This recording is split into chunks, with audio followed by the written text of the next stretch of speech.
মৃত্যুর 3 দিন আগে মৃত ব্যক্তির মধ্যে 3টি আলামত প্রকাশ পায়। মানুষ যখন পৃথিবী ছেড়ে দুনিয়া থেকে চলে যাবে, কবরের যাত্রী হয়ে যাবে, চিরস্থায়ী জায়গাতে চলে যাবে, দুনিয়ার মায়া ত্যাগ করে, ওই মুহূর্তে মানুষের ভিতরে 3টি সিমটম লক্ষ্য করা যায়। 1 নম্বরে হলো খাবার দাবার বন্ধ হয়ে যায়, পরিবর্তন হয়ে যায়।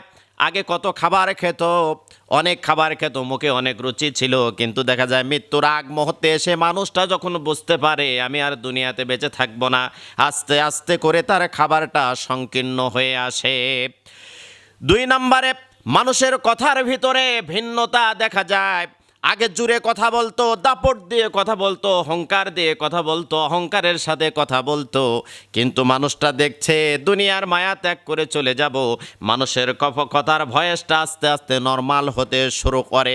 এমনটা বলতে থাকে, যদি মা মারা যায় তাহলে বলে বাবা